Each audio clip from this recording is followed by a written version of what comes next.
should be starting.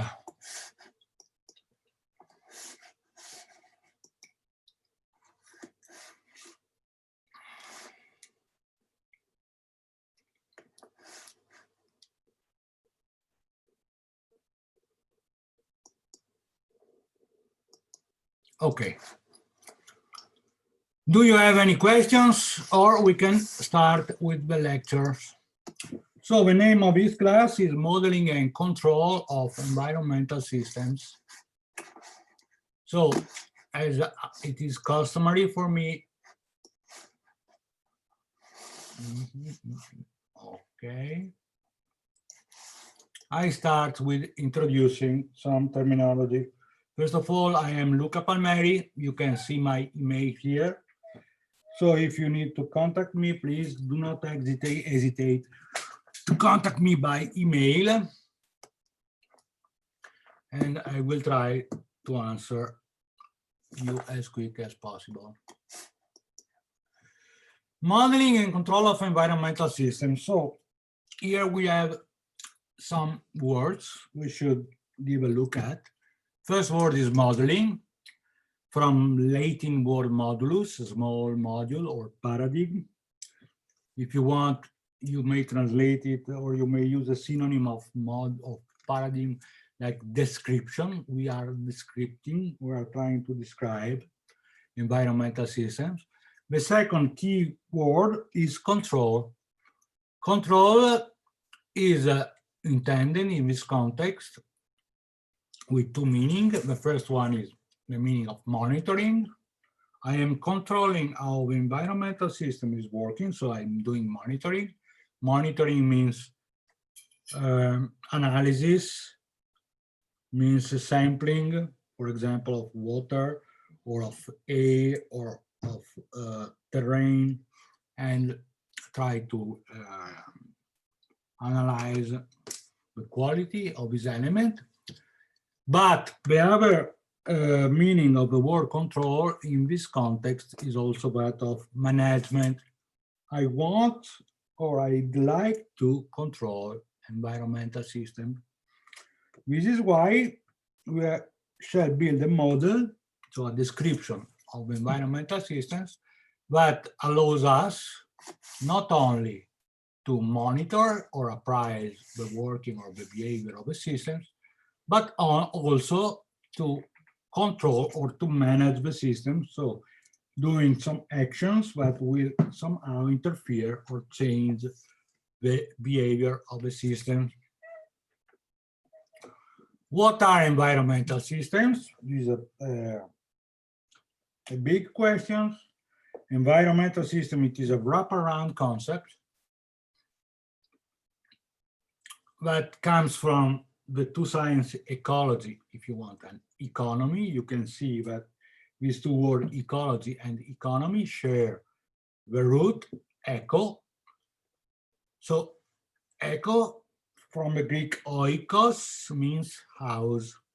So ecology is oikos logos, means the study of our house, while economy is oikos nomos, so the set of norms that govern the working of our house.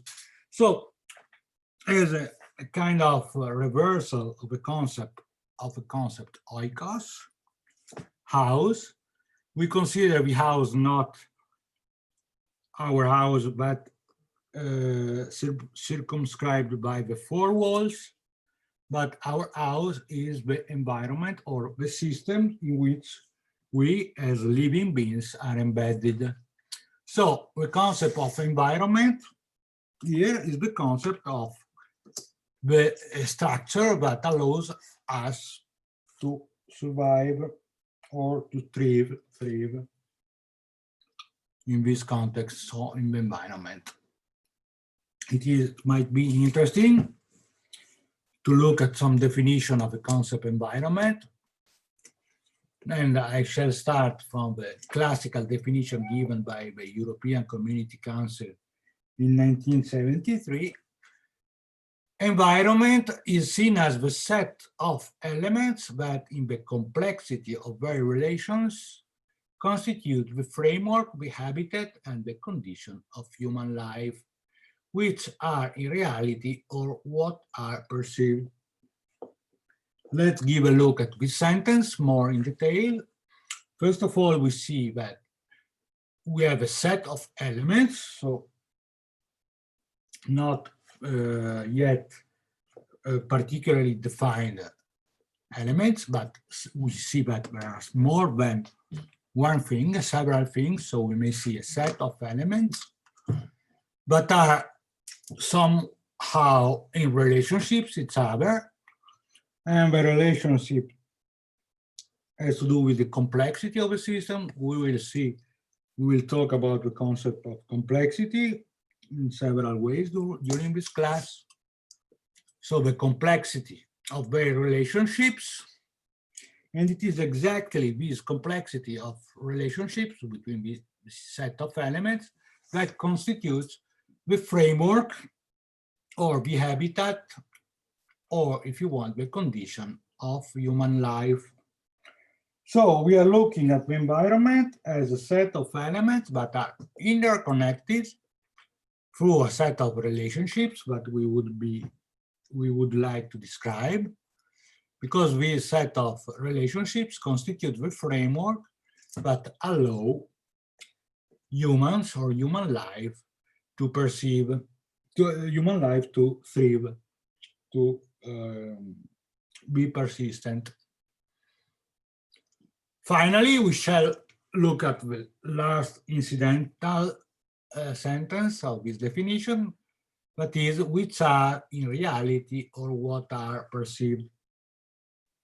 This concept is very important because it immediately makes evident that there is not one single manifestation of these conditions, but in reality, these conditions, or truly these conditions, are very subjective. So it is important also to take into account that different living things or human beings may perceive the conditions that constitute the framework or the habitat for living in different ways. So we have to keep in mind that we will not always be able to describe the reality of these inner relationships, but instead we might describe how these conditions are perceived. So we have a very relevant anthropogenic perspective that forces us to consider environmental conditions as a perception of the humans that are embedded into these conditions. So let's give a quick look at what this class is about. We will give an introduction on the concept of modeling and control of environmental systems. So what we are doing now is the introductions. Then we will switch to the stages of modeling procedures. So we will see that we have 8 fundamental stages, and we'll discuss all these stages needed for a modeler to build a suitable or a robust mathematical model of an environmental system. So we will go through these 8 stages. Then we will introduce some concepts like that of model conceptualization, that has to do with the definition of the complexity of the model. Again, complexity, this word will come several times, come in and out several times. Complexum, from the Latin embracing, to complexity means the ability of embracing different hierarchical levels of my description. So my description is complex because it includes, as we will see, several hierarchical levels of a description. Then we will go into the details of modeling of some physical, chemical, and biological processes. In particular, the physical and chemical processes that we will introduce are already well known by you, because you have discussed these processes in the preceding classes and in preceding years. Then we will give some new perspective on the biological processes. I know that you as environmental engineer have already some ideas of what we mean by biological processes. For example, respiration or primary production, it is a biological process, but we will give much more details about that, and in particular, we will introduce several ways of modeling biological processes. In doing this, we will introduce the concept of limiting factors. Limiting to what? Limiting to growth. So we will introduce or discuss these factors that are limiting growth, essentially. Why this? Because we will see that one of the biological processes that are relevant, especially for an environmental engineer, is the process of biological growth. Growth of what?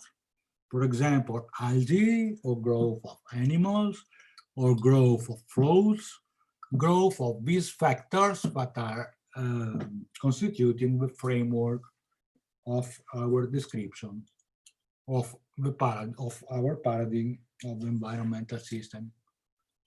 We will discuss a lot about growth, and so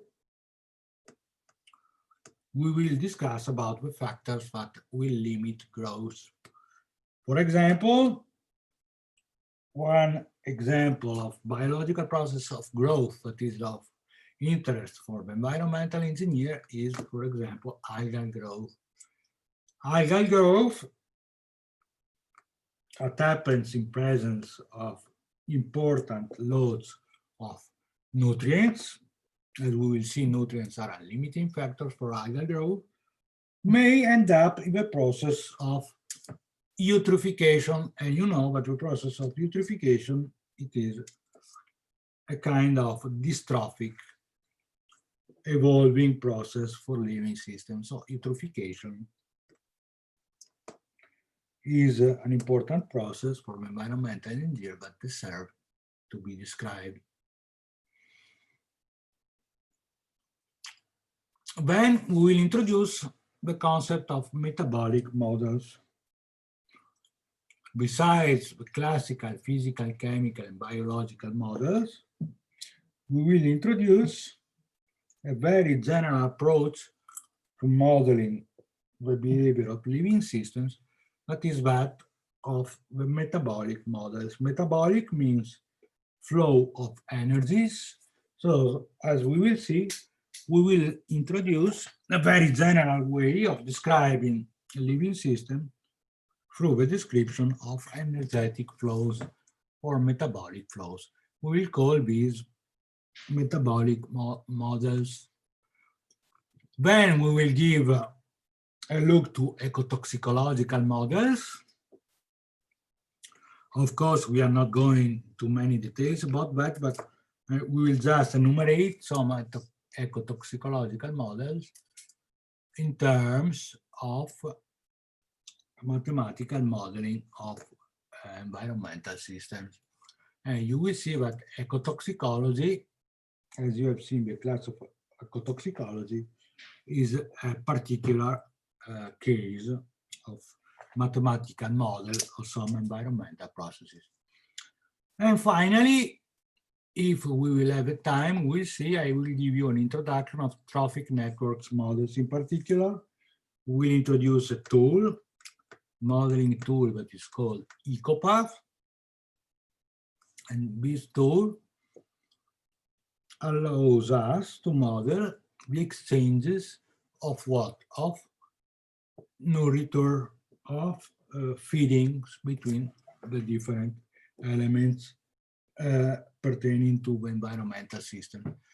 Exchanges of feeding may be described by in terms of exchanging of trophic networks are exactly networks that describe the exchange of feeding elements. So as you may anticipate, nitrogen, phosphorus, or whatever, but the EcoPath approach is a very general approach in which we try with a very holistic perspective or systemic perspective to describe how environmental systems exchange feedings.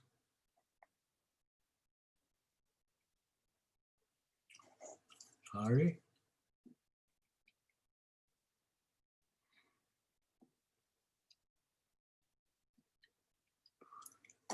Okay. Do you have any questions up to now? Or you raise your hand or you unmute your microphone and you say, hey, professor, I have one question. And then I stop and I ask you. Okay?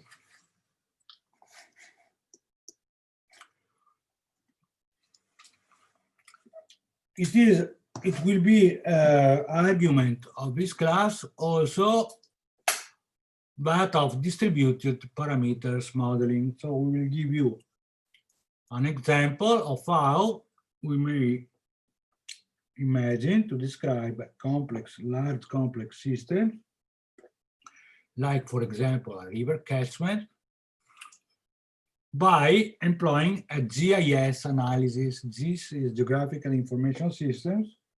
So I will give you an example on how you can translate an environmental mathematical model into a GIS description, meaning that I will describe by geographical maps the systems,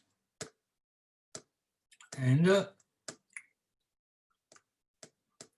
by these descriptions, I may be able to describe very complex systems, like, for example, a large river catchment by, for example, the model MONERIS, that stands for Modeling Nutrient Emission to River Systems.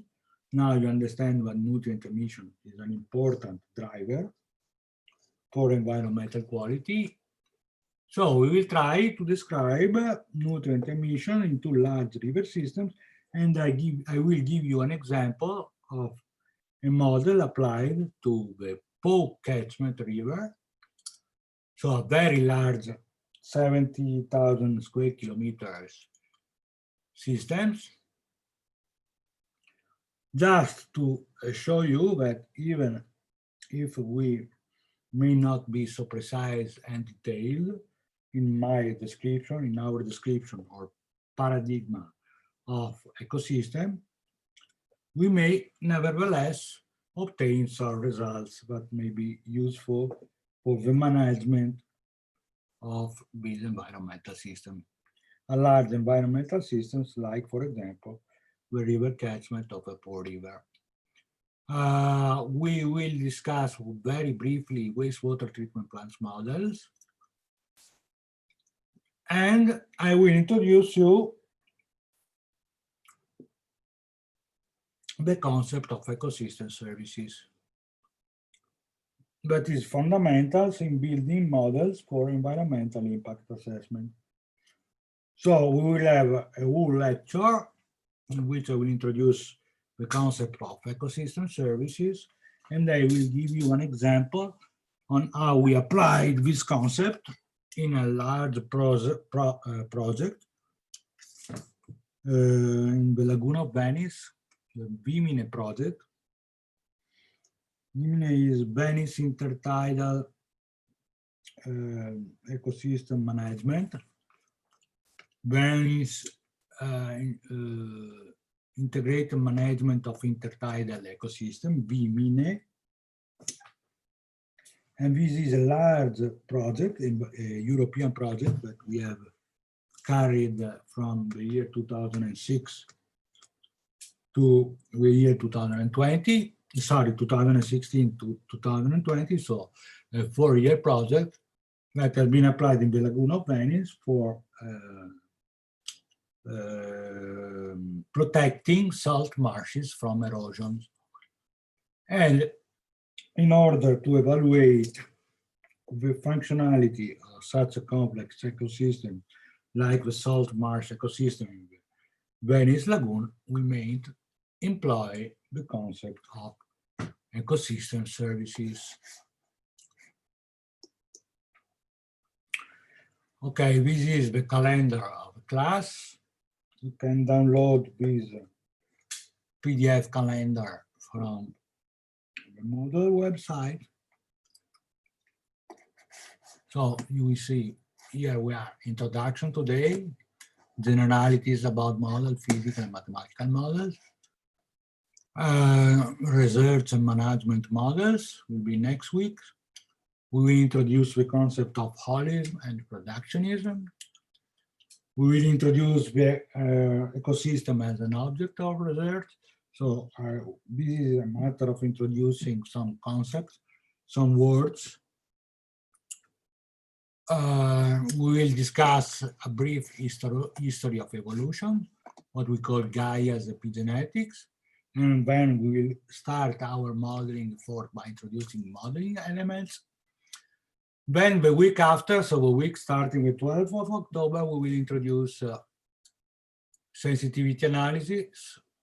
We will introduce model types, the concept of model selection, and we will start introducing the modeling procedure, so the 8 fundamental steps of the modeling procedure.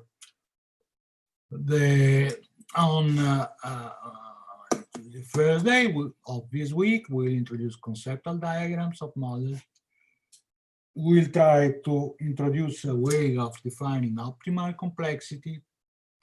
We will introduce the concept of verification, that is another of the steps for building an ecological model. Then, in the week of 19th of October, we will introduce sensitivity analysis, parameter estimation, and calibration. Then we'll discuss validation and we introduce model constraints. Then, starting from the week of October 26th, we will have a transitory introductory lecture that I call the equilibrium between spheres, in which I try to give you a picture of my view of interactions between the various elements of an environmental system. And after this lecture, we will go into the tough part of introducing the models for describing physical processes. In particular, we describe ecotoxicology, absorption, balance, transport, and chemical reaction models. Then on the week of November 2nd, we start with settling and resuspension, discuss some energetic factors, in particular solar radiation and temperature, that are of relevance for describing environmental processes. Then we will describe energetic factors like solar radiations and temperature more in detail, and in particular, we'll start introducing the nitrogen cycle. Then November 9th, we will introduce distributed parameter models. So this lecture is totally devoted to a description of monaries, modeling nutrient emission into river systems. Then the lecture after, we introduce the metabolic models approach. Then we will, next week, we shall describe, we will have some introduction about MATLAB in order to see if you will be able to build a mathematical model in the MATLAB environment. Then November 19th, I have a commitment, so I will not be able to give a lecture, so we will not have a modeling lecture. The 19th, tace means the lecture will not be performed. Then the week of November 23rd, we will have light extinction, photosynthesis, and primary production, what is the key model, including all the model that we have seen the lecture before. Light and nutrient limitation, we'll introduce grazing, we'll discuss the phosphorus cycle. Then in the December the 1st, we will have the algal growth model and temperature effects, but will interact with algal growth. Algal growth model is maximum complexity or maximum difficulty that we will reach in this class. So by the end of this class, I am expecting that you will be able to describe the total complex algal growth model. I am also selected a couple of lectures on Thursday, 1st of December and Tuesday, 8th of December for discussing your MATLAB application, because I'm expecting that by the end of this class, you will be able to build a MATLAB model of a particular ecosystem that I will propose you. In particular, I will give you the Piovego River, and we will try to build a phosphorus or nitrogen model of the Piovego River. And we will try to calibrate this model with the experimental data that I will provide for you. In the last column,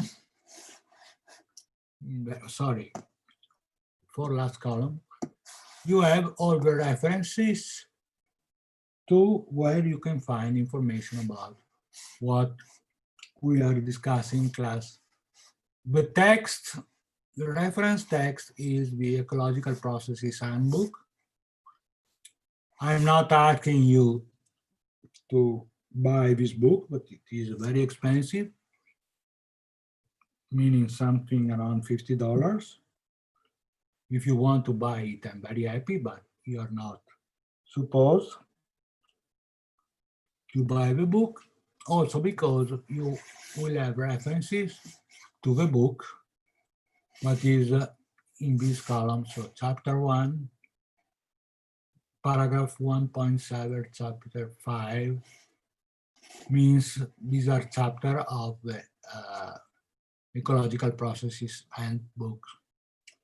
Then we will have another reference book that is the Fundamentals of Ecological Modeling book, what I have indicated FEM here. And we will only employ chapter 2 of this book. And you can download the PDF of chapter 2 of this book from the Moodle page. Or if you're not able to download it, you tell me and I will provide you with the PDF of this book. That is the Introductory Modeling book. While the Ecological Process Handbook is a reference book in which I describe with large details the ecological processes that you are supposed to know in order to build an ecological model. Then this is Christmas vacations. So we will end our lecture. So you will be free of working on MATLAB by the beginning of December. And in the second week, the week of the 14th of December, I'm not thinking to give lectures, but I will be available to discuss with you the building, the construction of the MATLAB model. Okay. Typically in Italy, we stop giving lectures December the 18th, so the week immediately before Christmas, this week here. Okay, do you have any questions now?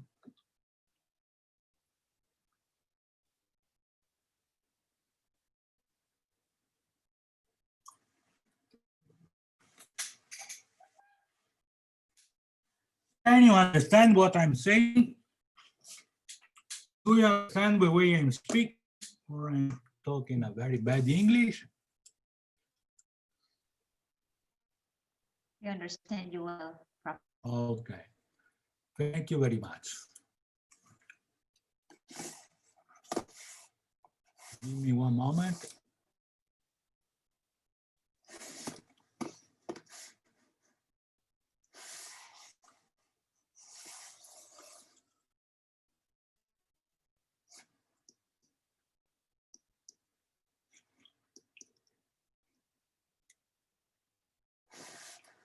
Okay, I was opening with chat.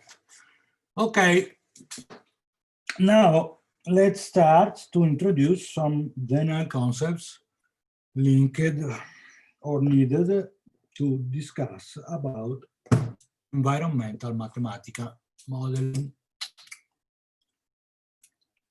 The first concept the mathematical modeler will be faced always in the beginning is the concept of scales. What we mean by scales, we mean temporal and spatial scales. Temporal meaning seconds, hours, days, weeks, months, seasons, years. Spatial, we mean millimeters, centimeters, meters, kilometers, and so on. So first of all, the mathematical modeler is faced with the problem of choosing the appropriate temporal and spatial scales. What we mean by appropriate, we mean the scales that are required in order to build a consistent paradigm or consistent description of a system in terms of space and time. So, first of all, I shall define or ask myself which is the spatial and temporal scales I will need to apply or to introduce or to use in order to build my description. The concept of temporal and spatial scales is strictly linked to the concept of a complexity. You may understand or you may deduce that the higher the complexity of my description, the more detailed will be the temporal and spatial scales. So if my model is a highly complex model, I need very small temporal scales, seconds or maybe minutes, and very small spatial scales, centimeters. Of course, this is not an absolute concept or an absolute decision, because when I'm reducing the scales, I'm increasing the complexity and I'm building a model that it is untreatable or unmanageable from the mathematical point of view. So the right point is to find the right trade-off of the complexity of my description. The right trade-off, my description shall be as complex or adequately complex in order to be adherent to the complexity of a system that I will describe or I need to describe. So you will see that we will have the problem of defining or measuring the complexity of my description in order to be sure that the complexity of my description is adequate or enough to describe the system, the environmental system I need to describe. The complexity shall not be too much, because if I am always ready to increase the complexity of my model, mathematical model, but I'm faced with the problem of ending up with mathematical problems in terms of resolving equations and implementing my model in a usable way in my modeling environment. One example, if my model is so complex, but in order to simulate 1 minute of a life of my environmental system, I need to make my model run for several years, of course, my model is totally useless. So you understand, but it is a matter of finding the right trade-off between the complexity of my description and complexity of the system in order to end out with some useful answers or some useful application of my model. The second point that you shall have always keep in mind when building a mathematical model is that the model is not the reality. I know this sentence may sound a little bit trivial, but this sentence, it is needed, in my opinion, in order to make clear what it is not always so clear to a mathematical modeler, but sometimes he thinks, the mathematical modeler thinks he has built such a good model that is exactly describing the system, but in reality, the mathematical modeler has to keep in mind that his model is so beloved newborn creature, is not perfect, and will not be describing the reality in totality or completely reality. We may synthesize this by saying that the model is not a reality. I'm not including in my model all the aspects of reality. Otherwise, I will have a too complex model, not manageable. Then another important concept is that of model types. We will introduce several model types or classification of mathematical models. This classification has to do with the approach, mathematical or methodological approach for building my description. For example, we may immediately introduce two very broad classifications. The first one is that between deterministic and stochastic models. We may say that the deterministic model is a model in which we have very defined outputs. A stochastic model is a model in which we have some kind of casual or stochastic behavior. As we will discuss during this class, stochasticity is an unavoidable characteristics of nature or environmental systems or living systems. Living systems are, to some extent, stochastic.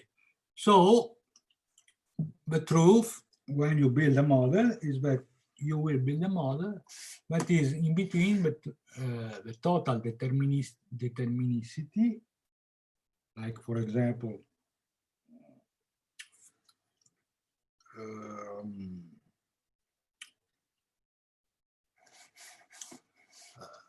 deterministic meaning Cartesian description, like for example, when I can identify the state of a system by, for example, defining a set of variables state variables describing my system. So I have one point describing the state of the system. This is the deterministic condition. While in the stochastic condition, I have a kind of cloud, a distribution of probabilities or a cloud of points in which the state of my system may be enclosed. So in general, we may say that the environmental models are in between the total Cartesian deterministic description and the totally stochastic random description. So in practice, we will try to be the more Cartesian and deterministic as possible, and we will include a stochastic aspect when we will have to describe these processes that are inherently stochastic or that cannot be described without including some kind of stochasticity. Another important description or another important classification is that between distributed and aggregated parameters models. This has to do with the scales, definition of scale. A distributed parameter model is a model in which the parameters characterizing my system change in time and space. This means that we need a kind of spatial, temporal differentiation of the description of my systems in order to include this kind of variability, temporal and spatial variability. In this case, we talk about distributed parameters model. So these are models in which the parameters are not single points, instead are distributed clouds or distributed points in the space and time. The opposite of distributed parameters is aggregated parameters model. In aggregated parameters models, you will aggregate the description of your system into one single point in space and times. For example, the GIS models we will describe for modeling nutrient emission to river system is a good example of a largely aggregated parameters model in which we describe the heterogeneity in space and time of a system by a single point, aggregated point. Of course, this is an approximation. This has to do with the fact that the model is not a reality. This has to do with the fact that my model is a caricature, an approximation of a real system. So we are just focusing on building a structure, building a mathematical object or mathematical tools that is just useful for describing or for managing the living system of the environmental system. Some examples of models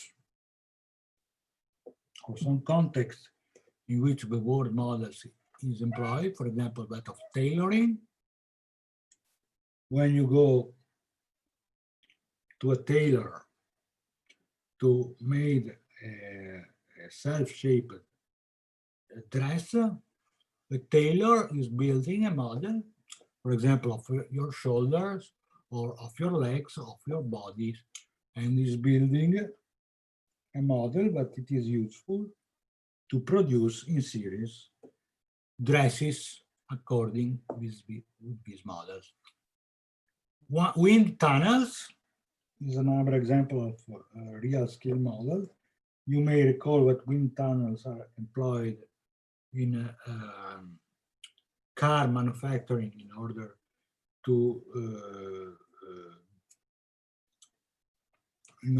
build and to describe what's happening to carrozzeria, come si dice, to hand out of a car in terms of wind flows or aerial flows. So wind tunnels are employed as real scale models to see what happens in terms of wind of air blow flows around your car. Another example is that of weather forecast models. We should have a large discussion about weather forecasting. You may have noticed that weather forecasts are not very reliable after 3 or 4 or 5 days. So these models are very approximated models. There is a reliability of some days. Weather forecast is different from climate forecast models, of course. The difference between weather forecast and climate forecast has to do with the scales, time and spatial scales.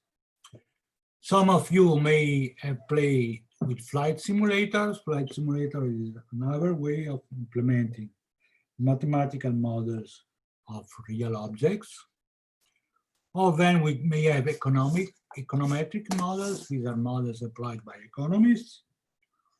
Or we may have, for example, physical models like physical lagoon models we may find in Volta Barozzo, but in which we have a description of the lagoon of Venice. 1 to 5 a scale description of the lagoon of Venice, in which scientists may study the effect of wind or constructions in the lagoons. Now let's start with a very quick look to a modeling procedure. We may synthesize the modeling procedure by this sketch. I have a problem, link it, for example, to the behavior of an environmental system. Oh, this discussion is absolutely general. We may talk about environmental models, but we may talk about any kind of modeling description. So we start by formulating some hypotheses concerning the behavior of my system. We may think to an environmental system. Then we pass to a second step, that is that of construction of the model. So we start to translate with these hypotheses into mathematical concepts, conceptualizations. So we construct the models, and this is the point in which we normally do a first validity test in order to verify that the model is valid in terms of describing the hypothesis that I have formulated. So typically, once I have built the model, I do the validity test. If this check is not passed, then I go back and I change the model. When the validity test is passed, I'm ready to pass to the next step, that is that of a validated model. Now, this is the moment in which I can apply my mathematical conceptualization or my paradigm or my mathematical description to the real system, in particular to the real ecosystem. Normally, during this phase, you shall apply your model to several different systems. In particular, we may talk about different ecosystems. Typically, when we apply my model to systems that are different from the system that I started in building or in formulating the hypothesis, I shall go back to the model formulation again, to the hypothesis formulation, to the model construction, because the hypothesis formulation may change in some way.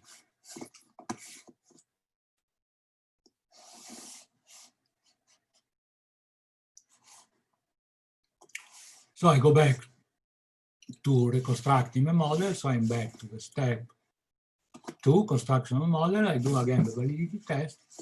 When I am happy with a validated model, so a model that has passed the validity test, then I try to apply this model to different systems.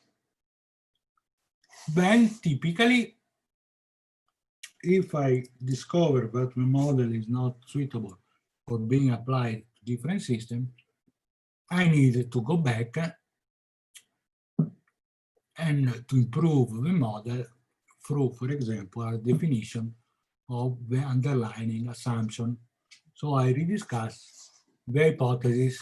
And of course, you understand that once I change the hypothesis, I am back to the construction of the model, validity test, and so on. So this is a kind of cyclic loop application or procedure. You may say this is a recursive procedure that starts from the formulation of hypothesis, construction of a model, validity test, application, changing of hypothesis, changing of a model, and so on. Once I have done this cycle several times, then I am ready to use this model as a scientific tool, a scientific investigation tool. We say the model says that he has built a complete model that is ready to be employed for theoretical formulations. So you see, the model construction procedure is a cyclic procedure that starts from the formulation of hypothesis, mathematical construction of a mathematical model, or application, validity test, application to systems, rediscussion of the hypothesis, and so on.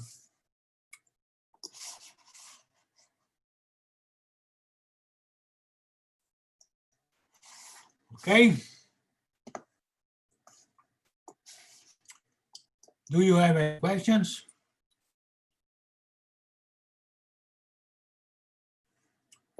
No, I assume I'm very good in explaining, or you are very intelligent, one of the two. Okay, let's give a look to other model types. Another interesting classification in model types is that between physical and mathematical models. Physical models, on their hand, are maybe subdivided into true scale models or distorted scale models. The lagoon model I was describing before, it is typically a distorted scale model in which I describe large systems like the Lagoon of Venice, changing the scales of my physical description and building a system with a rescaling a distorted scale. A true scale model, for example, is the wind tunnel, in which I put my car into a wind tunnel and I look or I describe or I observe how wind flows on the structure of my car. Going to mathematical model, we have much larger subdivision or possibility of classification. As we have seen, we have a first classification between statistical and stochastic or deterministic model. Statistical models are models in which we give off, or pretend to describe precisely my system. Instead, what I do is I employ kind of statistical measuring of the state of a system. So I have a statistical description. A stochastic model is a mathematical model in which I introduce some kind of randomness or stochasticity in the description. On the other way, we have deterministic models. Deterministic models are models in which we are completely Cartesian. The state of my system is described by a state variable with a single defined value, so that the description of my system follows, or the evolution of the state of my system follows a continuous line that is made up of single deterministic points. Then there is another important distinction, that is that between steady state or dynamic models. A steady state model is a model for which we may identify at least one variable but does not change in time. So we have some kind of stability or steady behavior concerning some aspect of the system. Typically, how do I do this? I select one state variable and I make the derivative of this state variable, and I verify that the derivative in time of this state variable is 0. So you may find some kind of steadicity or steady or partially steadily part of my model if I can find a state variable but does not change in time. On the contrary, a dynamic model is a model in which you have a change of a state in time. So the derivative in time of all the state variables described in my model are different from 0. So we have a change in time. Then we have another concept, but of structural dynamic. Every time I introduce this concept, the structural dynamic model, to engineers, I see a series of surciliations, so rising of eyebrows, because engineers normally deserve this term, structural dynamic, to the dynamic of structures. This does not, in this context, does not have anything to do with the dynamics of structures. Instead, a structural dynamic model is a model that may change its internal structure. So it is the model structure that is changing, and it is not the structure, it is not the engineering structures that are changing. So a structural dynamic model is a model whose structure changes in time. What do we mean by a model structure changing time? Is a model, for example, in which a new species appears, or a species get extinct, or a new exchange, or a new interactions, or a new flow appears, or an interaction disappears, or a flow disappears, and so on. So the structure of a mathematical model changes. We'll see some example of that. Then, from a mathematical point of view, you have seen the distinction between distributed and aggregated parameters models.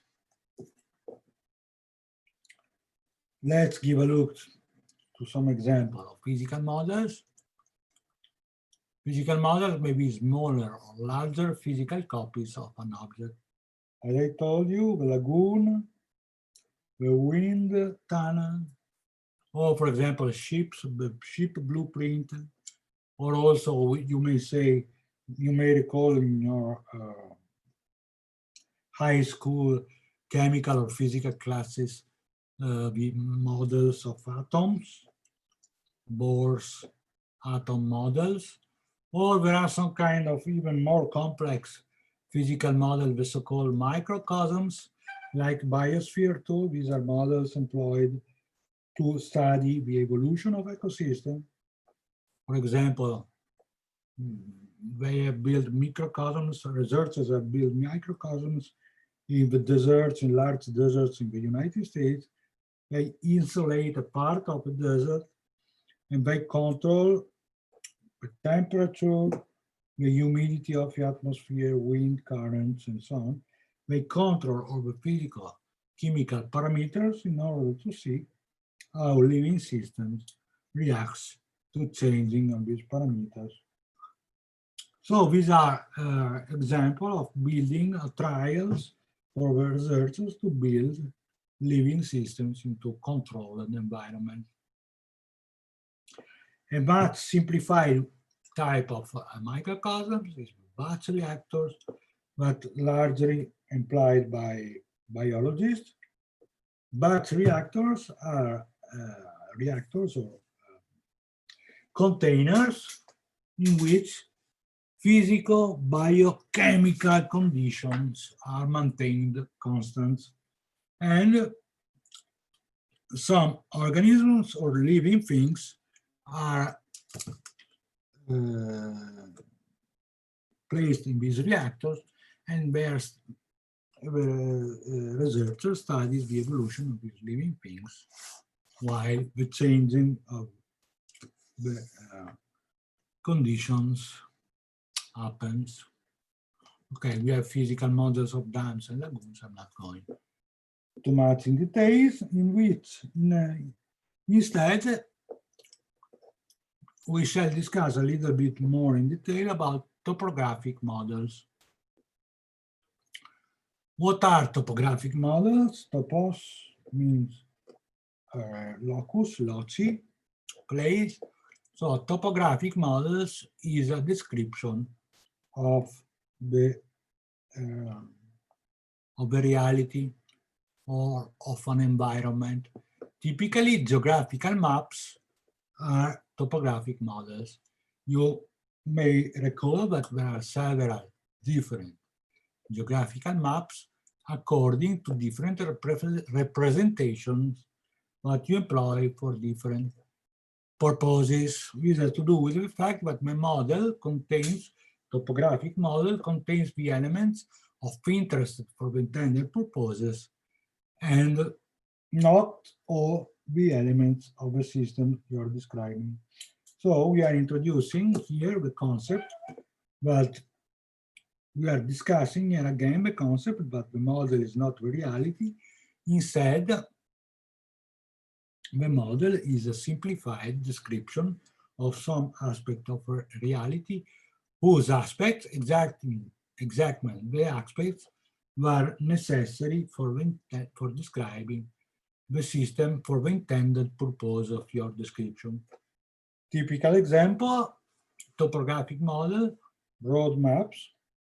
Of course, you are not going to include all the vehicles that are present on the roads in your roadmap geographical description, because of course your description will be false after some seconds, because vehicles are moving very fast on the road networks.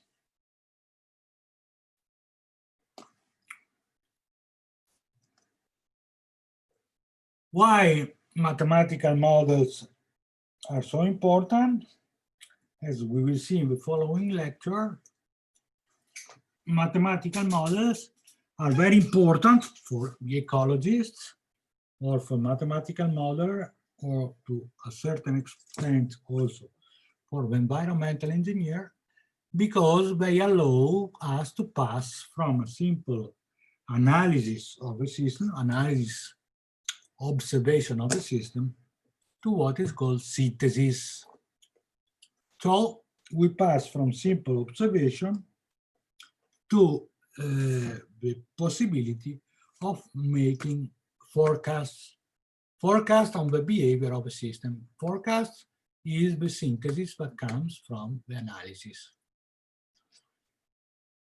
Example, we may build an equation that describes the process of grazing.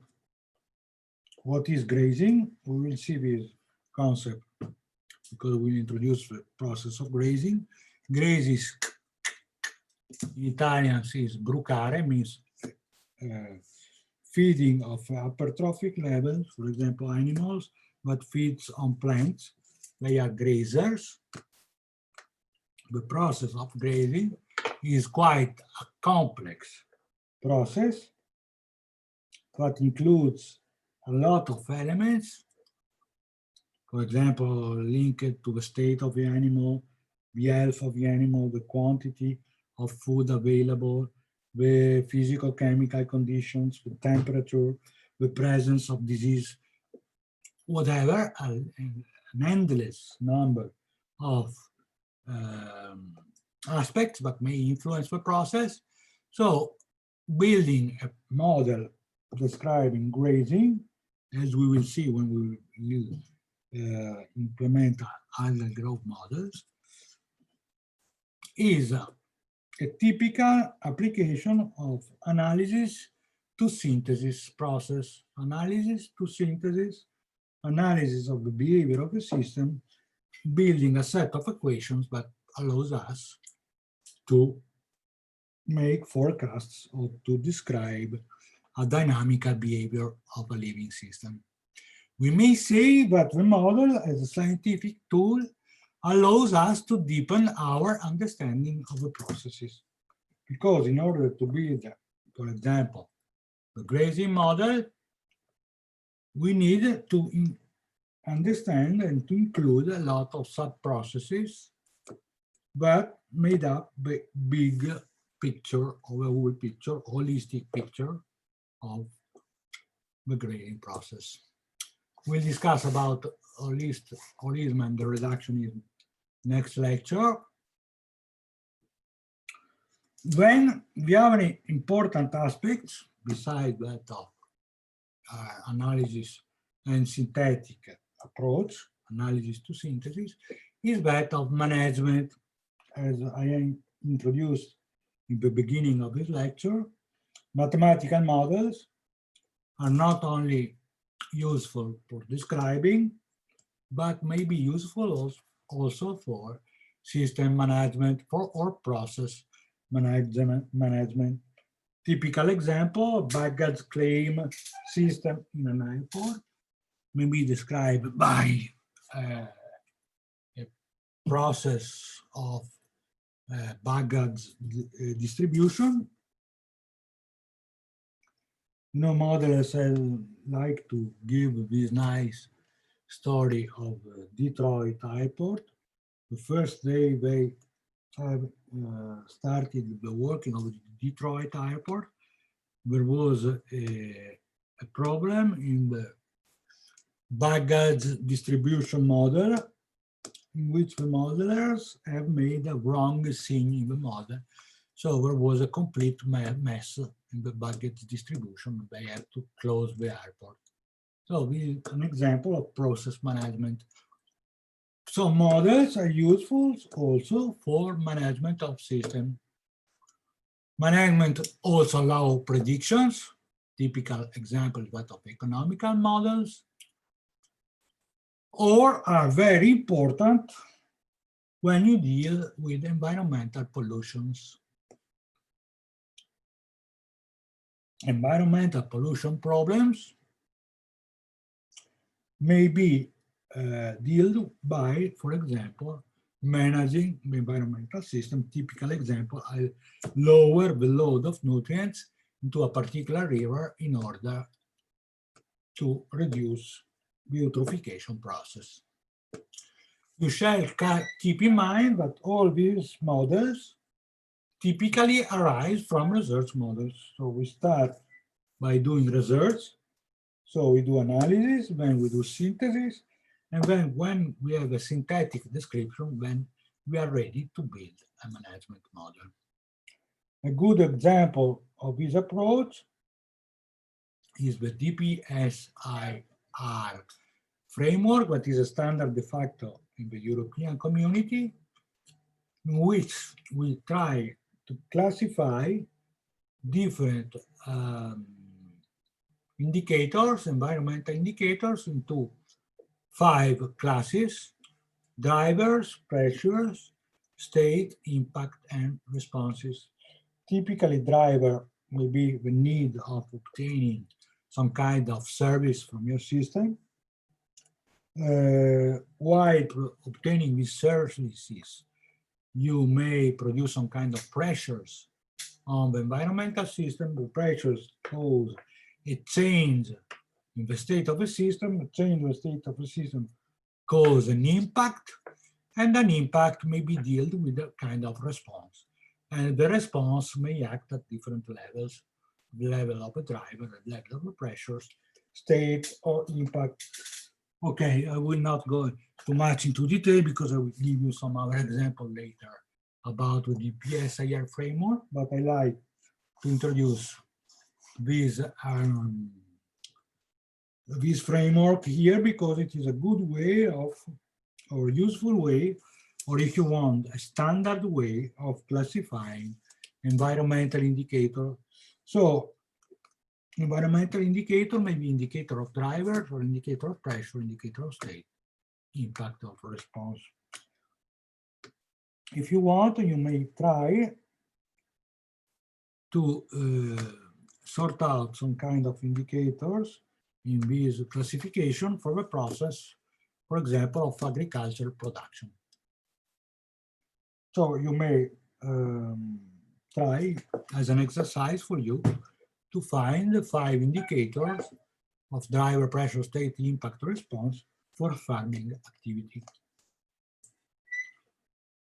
So models, as we have seen, allows us to go from analysis to synthesis. We have seen the cyclic 6 steps. For example, Newton laws describe the motion of objects subject to gravitational forces. Newton laws are a very powerful model, but of course it is a limited model. For example, do not consider friction. You know that if you consider an object that is moving with friction, you cannot employ simple Newton's law, but instead you shall include the effect of friction by including an aspect that is dependent on the square of velocity. Models can be made arbitrarily complex. This is another point that the modeler has to keep always in mind. Of course, living systems, as we will discuss further, are complex systems. Environmental systems are complex systems. So ecosystems are complex systems. I said it for the third time. I hope you will remember this. Complex systems, because the model is not the reality, need of the model as a synthesis tool. So we try to describe the entire systems, reducing the detail on the individual processes. Instead, we make a kind of systemic or holistic approach. We will go much in detail into a concept of holism and reductionism in the next lecture, but for now, remember that ecological modeling need holistic or systemic approaches because we need to describe complex systems. What are the benefits of using models in this view? They allows us to analyze complex systems because we include in the model our limited knowledge of reality. They allowed us to study the properties of a system.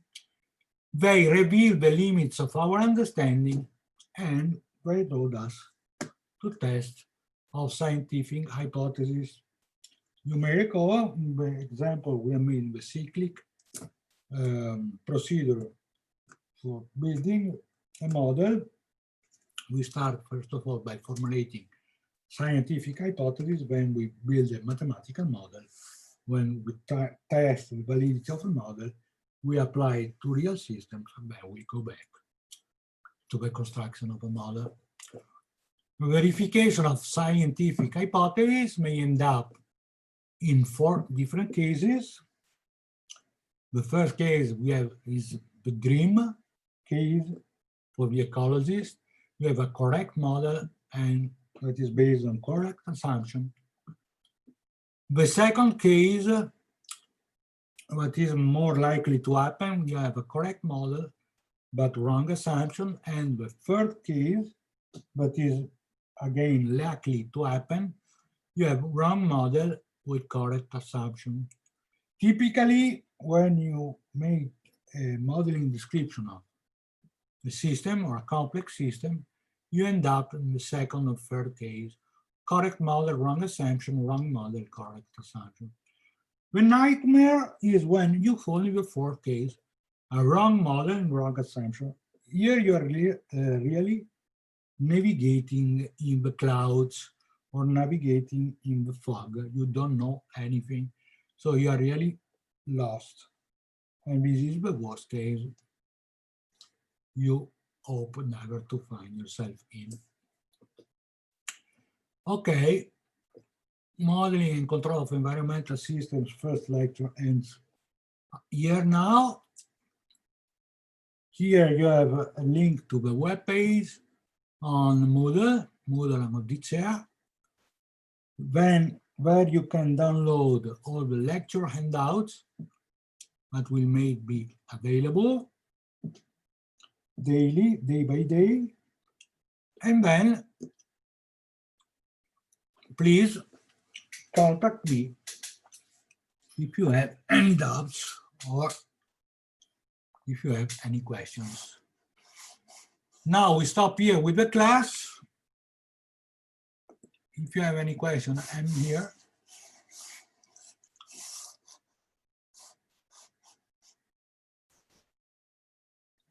Otherwise, we will see next Tuesday.